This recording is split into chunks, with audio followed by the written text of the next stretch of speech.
अस्सलाम वालेकुम। उम्मीद करता हूँ आप सब खैरियत से होंगे। आईनी तरमीम पास हो गई। उसके बाद जो सबसे मेन काम था वो चीफ़ जस्टिस की अपॉइंटमेंट थी। चीफ़ जस्टिस की अपॉइंटमेंट के लिए बेंच भी बन गया है। 13 या 14 रुकनी ये बेंच है आइन के मुताबिक, जिसके अंदर PTI के भी 2 लोग शामिल हैं, मरयूब साहब और बैरिस्टर गौर साहब इसमें शामिल हैं। अब 3 नाम हैं इस कमेटी के सामने, जिसमें मोस्ट सीनियर जो 3 लोग हैं, जिसमें मंसूर अली शाह साहब हैं, फिर मुनीब अख्तर साहब हैं और तीसरे नंबर पे यहिया अफरीदी साहब हैं। अभी कहा यही जा रहा है कि जो मोस्ट फेवरेट कैंडिडेट हैं चीफ जस्टिस बनने के लिए वो यहिया अफरीदी साहब हैं। लेकिन जो मैंने अभी स्टडी किया, यहिया अफरीदी साहब जो सर्विस है, गवर्नमेंट सर्विस जो है as a justice supreme court, वो 8 साल से 10 साल बकाया है। अगर वो चीफ जस्टिस बनाए जाते हैं और उसके बाद वो इस चीज़ को एक्सेप्ट भी कर लेते हैं तो उनकी सर्विस 3 साल की हो जाएगी, क्योंकि चीफ जस्टिस की मुद्दत मुकर्रर जो इन्होंने की है वो 3 साल है। तो क्या जस्टिस यहिया साहब अपने 8 साल जो सर्विस रहती है 8 से 10 साल उसकी तरफ जाएंगे, उसको पूरा करेंगे, या फिर वो इनकी जो गवर्नमेंट की तरफ से अगर उनको ऑफ़र दी जाती है चीफ जस्टिस बनने के लिए, या फिर वो इसको एक्सेप्ट करेंगे? ये तो फिर आने वाला वक्त बताएगा कि वो क्या करते हैं। इन केस जो मुझे भी लगता है वो इस चीज़ से इनकारी हो जाएंगे। वो चीफ जस्टिस बनने की बजाय वो अपनी 8 साल की जो सर्विस रहती है उसकी तरफ जाएंगे, उसको पूरा करेंगे।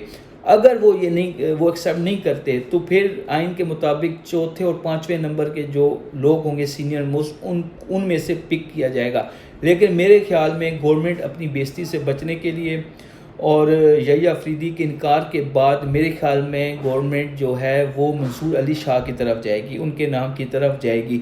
तो मंसूर अली शाह के चांस अभी भी बकाए हैं, अभी भी वो पिच पे बैटिंग कर रहे हैं, उनके चांस बन सकते हैं यहिया अफरीदी के इनकार के बाद अगर उनको सेलेक्ट किया जाता है। तो ये तो हो गया सिलेक्शन का तरीक़ेकार, उनकी अभी सिचुएशन क्या बन चुकी है। तीसरा भी लोग कुछ लगे हुए हैं सोशल मीडिया के, मौलाना फजल रहमान ने दागा दे दिया या मौलाना फजल रहमान ने बहुत गलत किया, PTI का साथ नहीं दिया। मेरे ख्याल में मौलाना फजल रहमान ने जो किया बहुत अच्छा किया है। मौलाना फजल रहमान की बदौलत ही जो ख़तरनाक शिकें थी, लाइक फ़ौजी अदालतें या आइनी अदालत जो आइनी बेंच में ट्रांसफ़र उन्हें करवा दी, उसके अलावा जो हाई कोर्ट के जस्टिस थे उनकी ट्रांसफ़र का मसला था, इस तरह की जो ख़तरनाक शिकें थी वो मौलाना साहब ने निकलवा दी। PTI भी ऐसी शिकों को उसमें से निकलवाना चाहती थी जो कि निकाल दी गई। तो अब ये जो तरमीम आई है ये सब के लिए विन विन सिचुएशन है।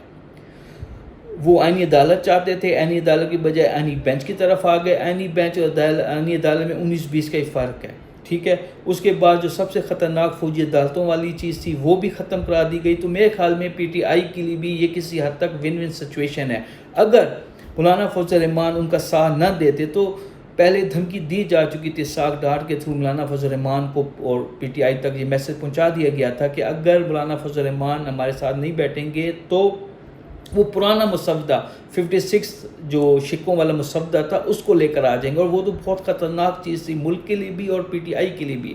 तो वो तो उस चीज़ से तो ये बच गए। मौलाना फजल रहमान ने, वो कहते हैं ना, काले साम में से जहर निकाल दिया। तो मेरे ख्याल में ये जो आइनी तरमीम पास हुई है ये सब के लिए विन विन सिचुएशन है, और सारी नज़रें अभी जो लगी हुई हैं वो चीफ जस्टिस की अपॉइंटमेंट के ऊपर है।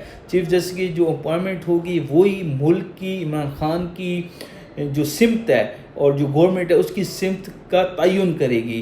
तो अगले आने वाले 2 दिन के अंदर ये अपॉइंटमेंट भी हो जाएगी, और सारा सिनेरियो जो है इस अपॉइंटमेंट का वो मैंने आपको बता दिया है। उम्मीद करता हूँ आपको ये वीडियो पसंद आएगी। बहुत शुक्रिया।